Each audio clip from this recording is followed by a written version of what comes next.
Okay, I wanted to ask you, there was a certain kind of break in the ideology of the CV, RJF, Shield, BDJJ, all these organizations concerned with to be German Jews.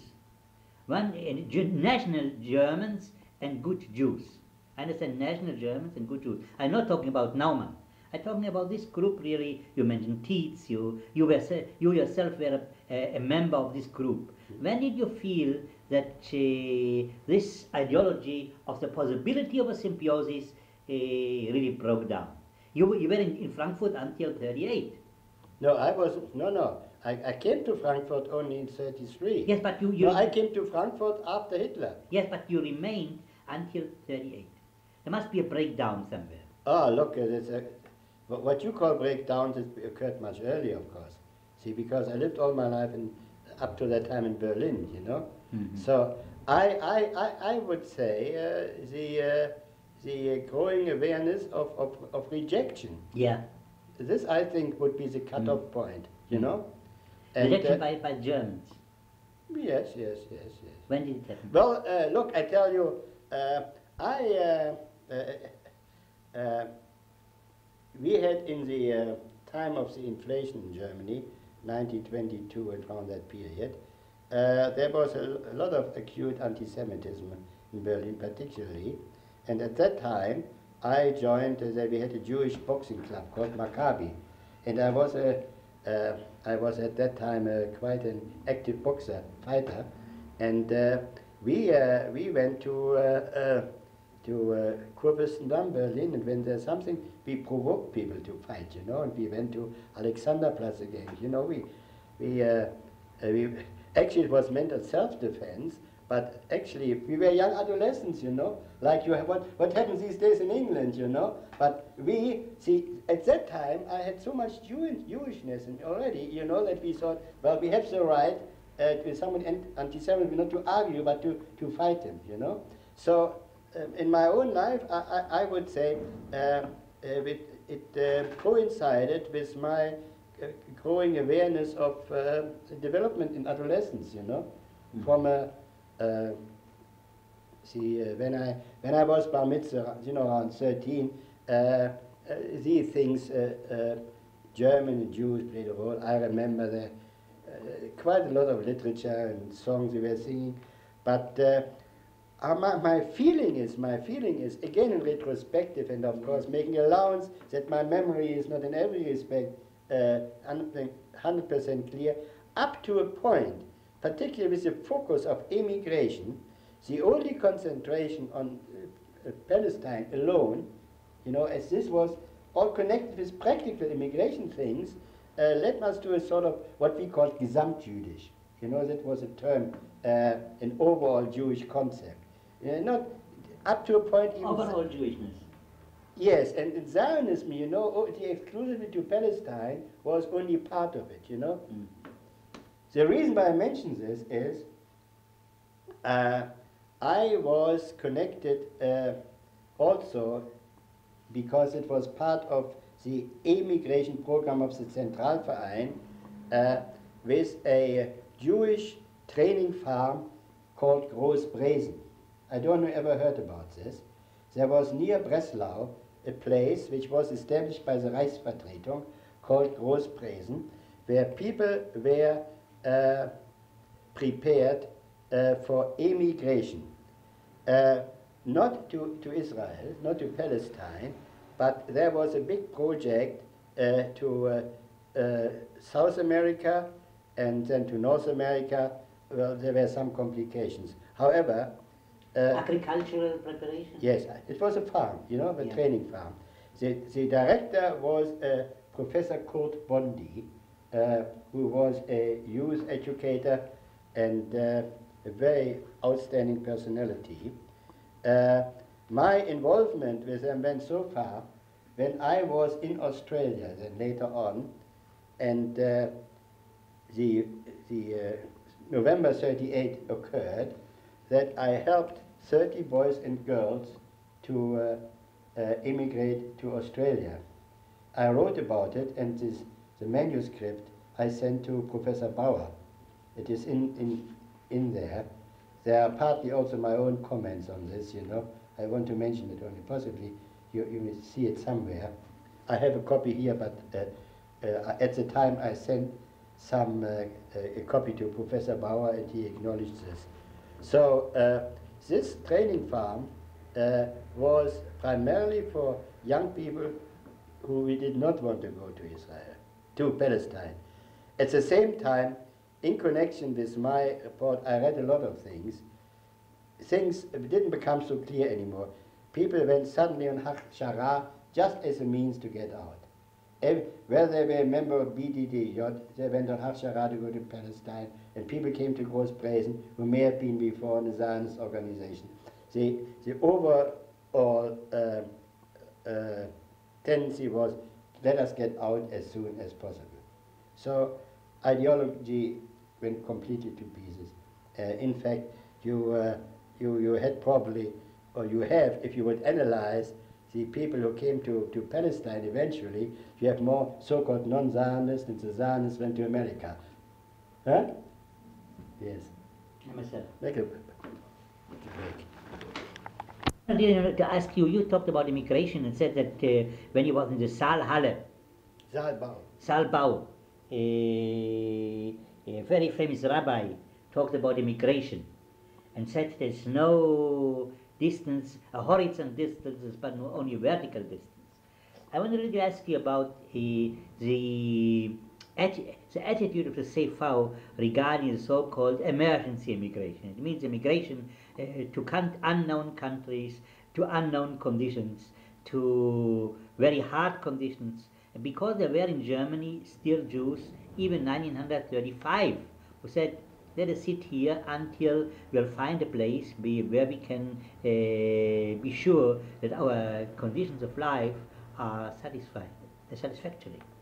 Well, I don't know whether the CV had any official position about this, except the position which was under the influence of was forced upon it by the Nazis, because you mustn't forget, after Hitler came to power, no Jewish organization could exist without being tolerated or permitted to exist under the Nazis. And the Nazis set certain conditions and terms. And one of them was that the Jewish organization after 33, after the 30th of January 33, could exist only if they did openly and vigorously followed a policy of encouraging immigration. This was one aspect. Therefore, I think whatever some people in the CV may have felt, the official policy was beyond any doubt out. But we know that many Jews in Germany were rooted.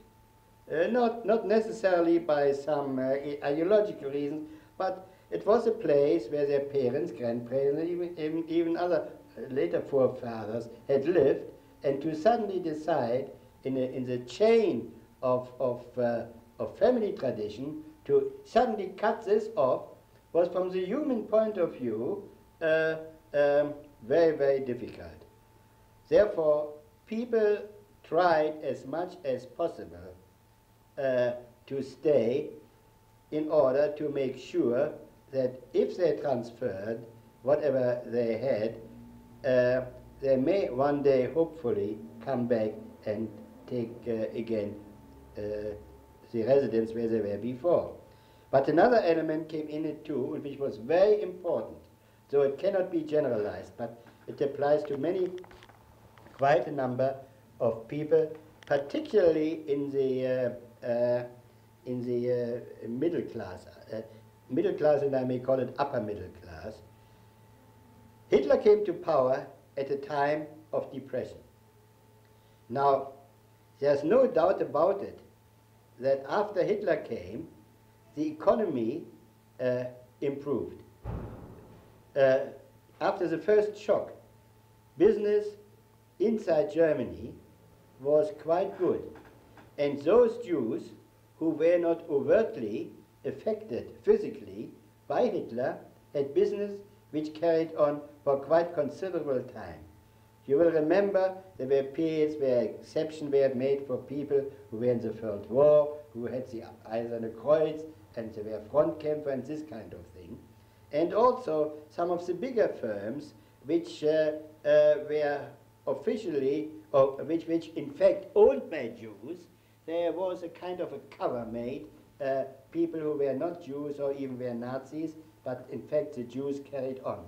So my point here is that people hoped that despite the deteriorating political and physical condition, the economic conditions would be of such a kind that they may emigrate at a time when they had more funds available. And also this was of particular interest in relation to Palestine. There were negotiations going on which enabled Jews to take money out. They were difficult. But of course, immediately when the Nazis came, people smuggled out, got things out, whatever they could. But then there were restrictions. But later on again, I don't know the exact years, arrangements were made, legal arrangements were made, which enabled people to take legally money out of Germany under the Nazis. There was an organization called Altreu and Paltreu, I think were the names. And what's the name? Altreu and Paltreu. Dr. Michaelis, Yes, yes. he is an expert in this field. Mm-hmm. He wrote about this. Yes, I interviewed him. Yes. See, this is part answer of to your question. So it went in both directions. On one hand, thought to emigrate with bigger economic security at the risk of physical deterioration. The situation in Germany was like living in a mousetrap. So that means you are imprisoned, but you are not always aware day by day of the acute dangers until such moments that you yourself are physically, in danger. If there were a few days or weeks or even months where nothing happened, people became again optimistic. Perhaps, it may happen to you. But the reason was not necessary. The reason were partly emotional, that is the country where I was born, my ancestors were born, all this. But there were also the very hard and fast economic considerations. You see, people thought until 1935 certainly no rush. We'll make it. Yes, yes. No rush. Yes. Will we even was a change 1935 after the so-called Nuremberg laws? Yes. Was a change? Yes. Regarding the attitude to immigration? Yes, I think it was more panic. I would say there was a panic all the time, but I would say accelerated panic, Yes. Accelerated panic, I would call it, Yes. I talking about myself, I got married in 1933, and I lived married in Frankfurt under all these circumstances, and I felt, I'm not a hero, but I felt I could be of some use to the Jews in Germany, in Frankfurt, by working in this organization, and my wife agreed to this, But after Hitler, after the Nuremberg laws, we definitely decided to immigrate, You yourself? Myself. In fact, I left eventually to Pesach 1938, and this happened after I was told by the Gestapo in Frankfurt that if I'm not going, then they will make arrangements that I go somewhere else. And this really finished my stay in Germany. But I would admit that the outside pressure after the Nuremberg laws expedited the panic and the wish of the Jews to immigrate. And not only to immigrate, also to immigrate further. See, in the light what this Rabbiner Eschelbacher had said, there was a lot of people who immigrated to Europe, Holland, France, etc. But I would think to take realistically into consideration countries outside Europe was increased after the Nuremberg law. I think this is important, you know. Would you say that the immigration to European countries was a certain kind of temporary immigration? Definitely, yes, you know. You could go back any time if you wanted to, you know. Mm-hmm. Yes, yes, yes. And then, after the Nuremberg laws, things changed. Yes. And then, did you, as a CV official or leader in Frankfurt, take a certain kind of a certain attitude of opinion leader in this field? You know, people are often opinion leaders. You know what I mean? Yes. Look, I tell you, this question I can answer only from a personal point of view. But you were a leader. You could be an opinion leader. Of course. Because the Frankfurt, as you said, the Frankfurt Jewry this time was composed very, I would say, substantially by Hessischen Landjuden. It means people without the special education. I know my own parents and people coming from small villages. So it was very important that you, as a intellectual from Berlin and a leader of the CV, I remember in my house, my home, when the CV Zeitung appeared, my father was really reading it as a Bible. And so, and the Rundschau together, very important. So I think that your attitude was very important as the attitude of opinion leader. And you think you influenced the people this time in this direction? Oh, well, I have no doubt about it, because, see, people came to our office, even if we didn't have to offer them, which was probably the majority of cases, any tachlis, anything concrete. They talked over that situation, you know.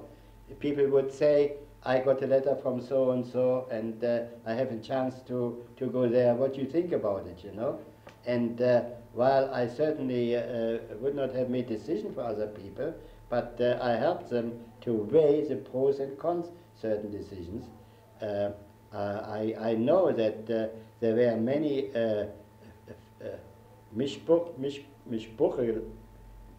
family liaisons between Frankfurt and environment and North America, for example, and also South America. I remember very distinctly, you know, when people became more panicky, they went through the American consulate and looked up the telephone books to find people with the similar names in American towns and in other places, in order to find out possibly whether there may be someone who has the same name who is related to someone, you know.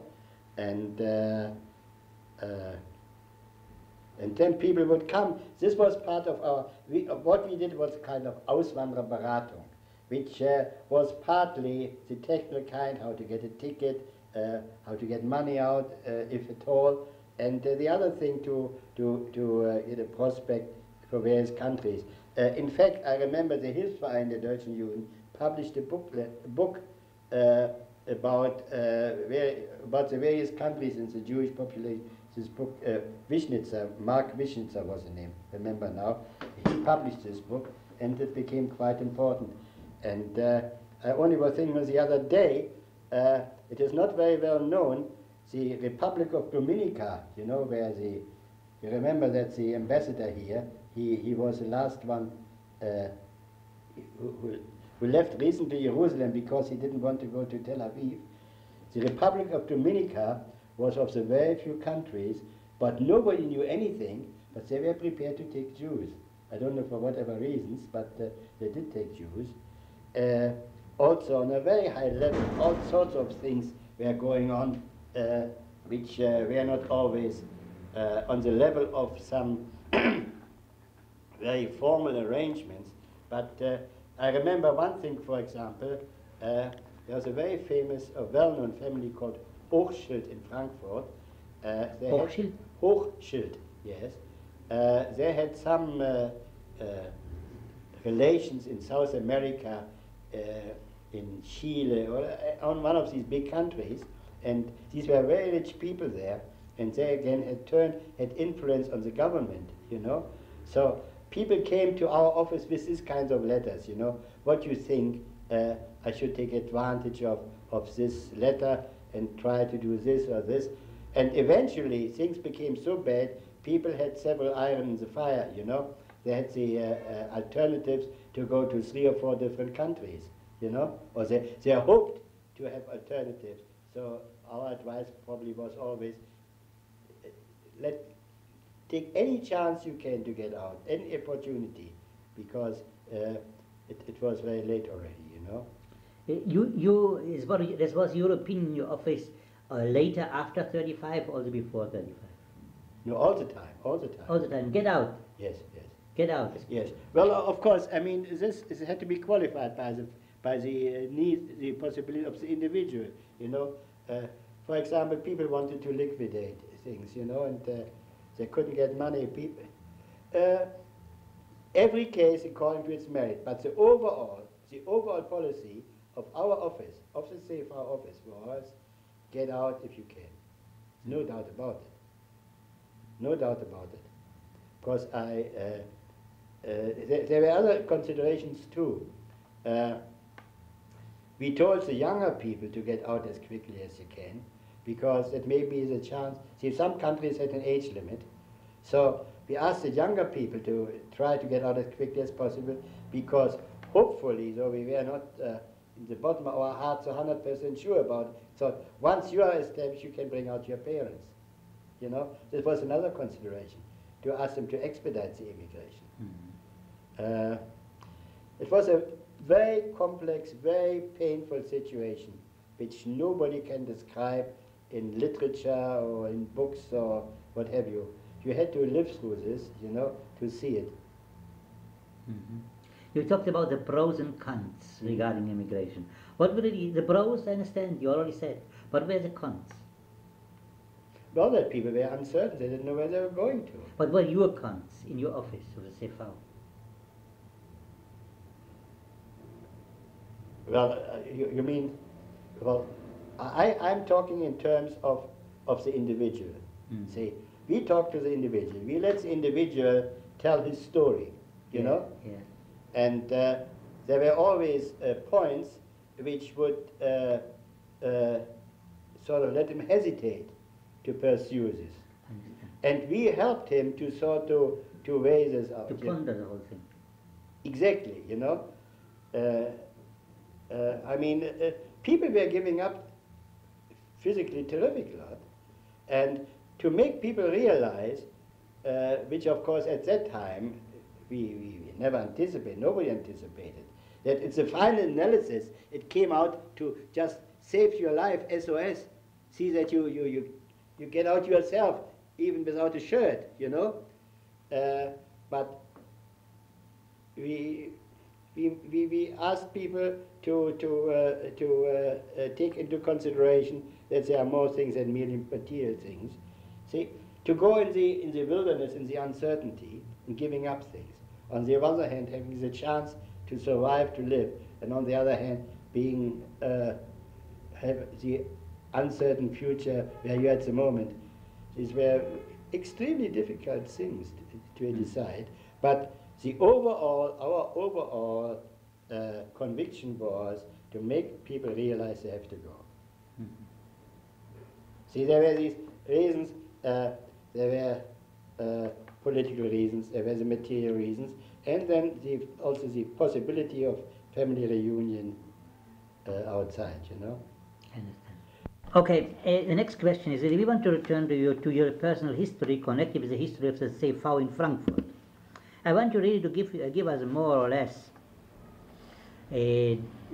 detailed picture what was going on in Frankfurt from the point of view of a Safe Hour leader during the time 1933-1938, with the developments in the neighborhood, in the surrounding, It means the Nuremberg laws, then the Olympics 1936, and then again the deterioration of the situation of the German Jewry after the Olympics, and describe us this situation of German Jewry during this time. How did you explain the situation to the more or less not so knowledgeable people coming from the neighborhoods, from small villages, in order to find a temporary roof in Frankfurt? How did you organize yourself? What were your relationship with the joint organization, with the Hilfsverein, with the Reichsvertretung of the Deutschen Juden, with the Zionists, with the youth movements? If you could give us... Tell you one thing, Dr. Wiener sent his wife to Frankfurt to ask, to get some information. At that time he was in Amsterdam. Yes. And I can tell you something on this too. Okay. If we will stop our interview here, and if you're able to prepare the material for the next interview to answer this question, we'll start with the question and then also talk about the procedure of your emigration to Australia, etc., etc. Okay. Thank you very much for the first time. We'll continue later. Thank you. Okay, please go ahead now. Well, this is a very complex, a tall order, you know, and Please. I try to be a bit systematical. Now, as far as the general situation the Jews in Germany was, it's of course only possible to look at it from the position I had in Frankfurt. In fact, I must emphasize that generalizations are very hard to make, because Jews lived amongst Christians who were more or less affected by the Nazis. Some were still the old type of conservative people who tried to help in a little way, one way or the other. On the other hand, you had very fanatic people who thought they get a better place in the hierarchy of the Nazi movement if they do something against the Jews. Now, from my personal position in the Zentralverein, I would say the pressure from outside amounted, to the best of my recollection, to a sort of consolidation of the differences between the various organizations. For all practical purpose, for example, it didn't make a difference whether you called yourself Zionist or not Zionist. Everybody tried to get out as quickly as they could, using the facilities there were. For example, the young people tried to go on Hatshara, or these preparations, organizations for immigration, irrespective whether they wanted to go to Palestine or any other country. And this was, of course, the general overall attitude. But to be more concrete, I must say, against the pressure from outside, I have in my mind sort of a wave of Jewish feeling of standing together. One of the outstanding examples was a very big meeting in one of the largest halls in Frankfurt, called the Saalbau, which, to best my recollection, had over 1,000 people, which was, with the consent of the Gestapo, a meeting to encourage people to emigrate, and to emigrate in an orderly manner. And at this meeting, I remember very well, the late Joseph Schmidt sang, who was very popular, and the speaker was Rabbiner Max Eschelbacher from Düsseldorf. We talked about. I did talk about him? Yes. Oh, I see.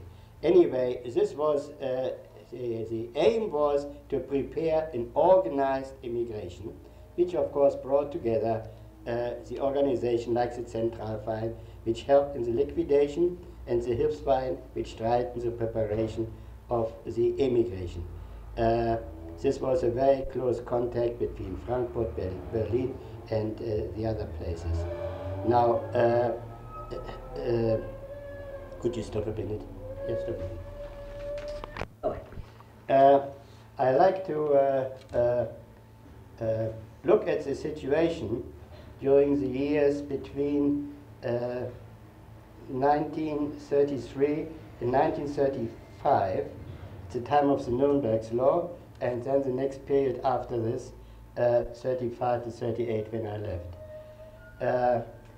During the first years when Hitler came to power, first of all, of course, there was a different approach in various parts of the country. Immediately after Hitler seized power, there were a lot of excesses in Berlin and in other parts, and Jews were arrested and beaten up, and a lot of things happened physically and economically. But there were also parts of Germany, for example, southern Germany, Bavaria, where the influence of the Nazis was not immediately felt. And it was there that people had more time to look at the whole situation. You had the impact of a shock. Some people tried to get out as quickly as they could, and this meant really as they could, because those who were in physical danger, of course, they didn't care whether they could take along. Other people tried to salvage whatever there was. And this, of course, sometimes reduced the speed of their preparation for the immigration. I must also say that after Hitler came to power and the immediate shock had been felt, there was a period when the economy in Germany really picked up. One must forget, he came 33, and 32 was a period of depression, not only in Germany, all over the world, you know. And after 33, after Hitler came to power, 33, 34, and possibly 35, to the Nuremberg Law, there was a possibility, there was an increase in the economy, an improvement in the economy in Germany, from which those Jewish firms who were able to carry on benefited. And of course, this enabled people to prepare better for the immigration. Those who carried on were, to a large extent, people who had been ex-servicemen in the First World War and had certain benefits in this way. You know, the restrictions were introduced, made exception to people who were ex-servicemen.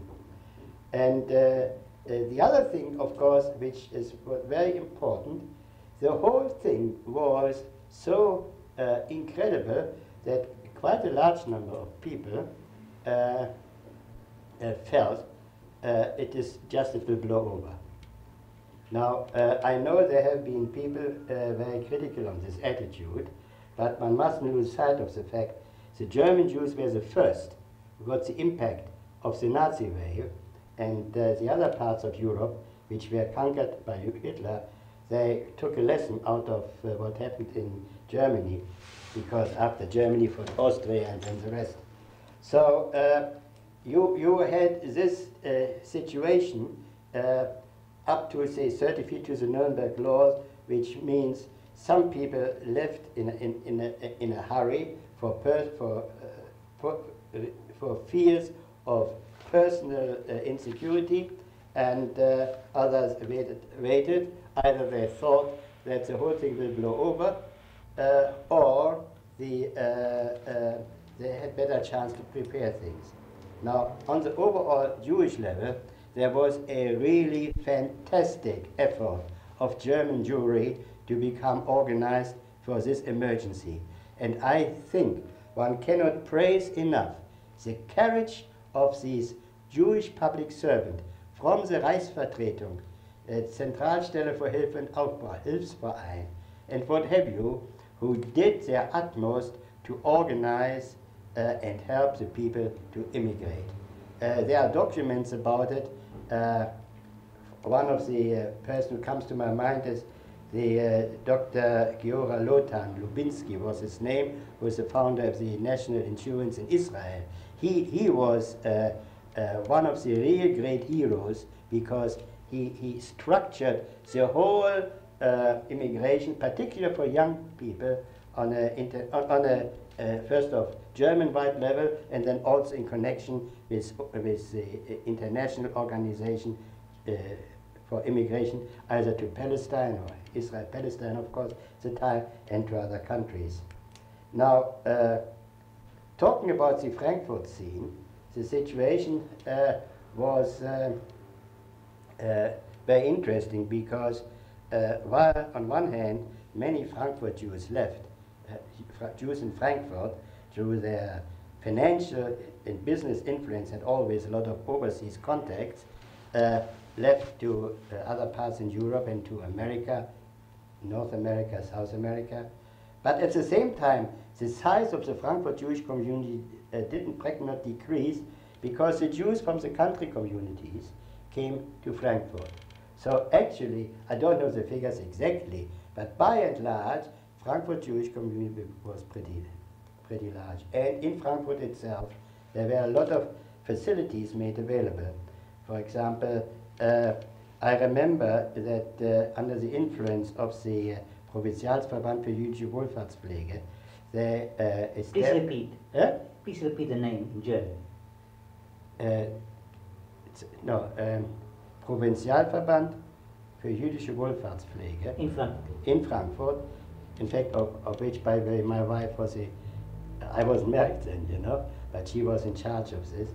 They established in Frankfurt an age home, and home for old people. An age home, yes. Yeah, age home. Well, you call them today parents' home, you know. Yes. In which the people, the parents of the people who immigrated, could live. In fact, I have a picture book of one of them. I can show you. Could show you. The other thing was we had these Anlernwerkstätte where the young people were instructed for handicraft or for work which hopefully they could do after the immigration wherever it was. This was a sort of the supplement Hachshara, which was more of in the field of agricultural training, while this was more in the field of training for trades. Which brings me also, for example, there was an organization of Jewish tradesmen, the professional tradesmen, and they also were involved in this. So the whole picture was a kind of consolidation of efforts, which required, retrospectively speaking, a lot of courage, because everyone was personally in a danger.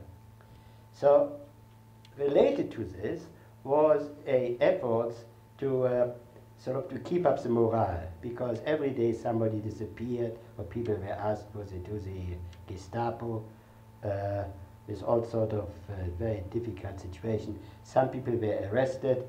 There were some show trials in the courts, which were largely reported in the paper. There was a war of nerves all the time going on. And in order to compensate this up to a point, the Jewish community not only in Frankfurt, but of course I talk about Frankfurt because I lived there, established Jüdischen Kulturbund, which really was a fantastic thing. The level of the standards were outstanding. For example, on two levels. I'm talking about music. And we talked about music. You talked about the Kulturbund in music. You did? Yes, yes. Okay. But I think it fits in there because it was a kind of a moral booster. Yes. Now, where do we go? Just stop for a minute. Where do we go from here?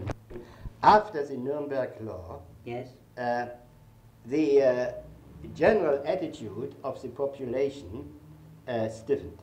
While you were up to that time, you may have had some public servants who were still from the pre-Hitler days, who may have carried on and tried to be relatively sympathetic. After the Nuremberg Law, the climate against Jews changed completely. And of course, this expedited the urge of people to immigrate, so much so that the Hilfsverein became very short. On one hand, the caseloads became very heavy, and they were short of staff. And one personal recollection I have that while I was preparing my immigration, 1938, early, I left Frankfurt on Pesach 1938. I got shortly before this a phone call from Berlin of the then chairman of the Hilfsverein, Wilfried Israel, who asked me whether I want to take over the Hilfsverein in Berlin. He offered me at that time a fantastic salary to have this there, but I said I have to decline it because I'd made my arrangement for immigration. Okay. Now you ask me specific questions. I ask you a specific question. First of all, if you know something about the mission of Julius Brodnitz, the chairman of the CV, to Britain and the other countries, coordinated with the German authorities. No, but look, wait a minute. It cannot be Julius Brodnitz. Julius Brodnitz was the father, was his Stiefvater. If you talk about it, must be Fritz Brodnitz, Friedrich Brodnitz. Maybe. He was the chairman of the CV? No, the foreman of the CV was Justizrat Julius Brodnitz. Yes. But he was an old gentleman. But somebody of the Brodnitzes went abroad to England. But it was Tietz, really. Tietz with Brodnitz also did participate in that. Well, I mean, I know about the Tietz mission.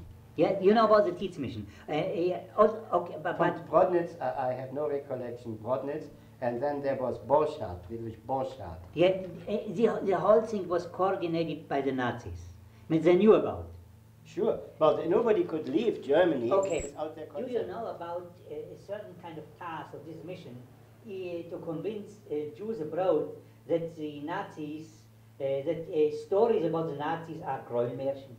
Well, yes, look, I can tell you a lot about this. Okay. This was in connection with the boycott day. Yes. 1st of April 1933. I was in Berlin, and the situation was, I think I told you about it. No. I'm sure you're sure? I'm sure. I have it printed here, no problem.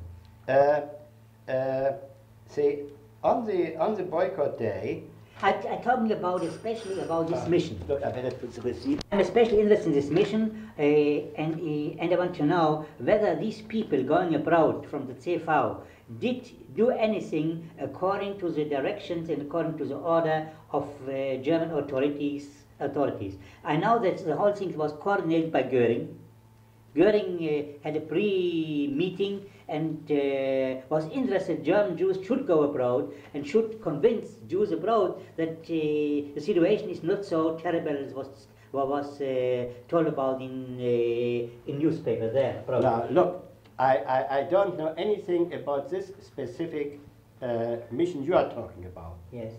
What I remember is that in connection with the boycott day, there was a lot of pressure, and I want to make it quite clear. I cannot associate, I cannot refer to this specific thing because I never talked to Goering and I don't know. I know only, I'm talking my own experience. Okay. I have a recollection that I think it was in with the cooperation of Ludwig Tietz. A message was prepared to be sent to English Jewry, and this message I have now, while you're talking, a definite recollection. It was at night. We went to the Foreign Office with this prepared statement, the text of which I cannot recollect anymore, and this was sent overseas. But I also recollect that following this, Ludwig Tietz went to England and negotiated with Norman Bentwich and with Eric Butler, not Erich, not Butler. You wrote in your article that. Huh? You Yes, wrote- yes, yes. Yes, okay, that's not. But this was in connection with this, you know. This was, see, they sent this telegram, and I want to emphasize this, my collection, because the slant is that the Jews under pressure in Germany did something which wasn't true. Well, I have a very firm recollection. There was a connection between sending this message and the permission to go overseas. So by verbal interpretation, the circumstances could be made known to British jury. By the way, one very important person on the English side was the Reverend Perlzweig, Morris Perlzweig, who was at the time head of the World Jewish Congress in London. He is now an old gentleman in London, in New York. He's still alive, but I have talked with him about this period. So I do not want to follow up this Goering thing. I only talk what I am knowing, you know. I know. Well, you would say that telling that the German jury cooperated with the Nazis is a certain kind of Kreumers. It could be. Well, look, you can't generalize this. Look, the question of cooperation is about the same level as you have now the story with Baroness, who is sentenced for life under police pressure, you know. So I definitely would, with all my energy and conviction available,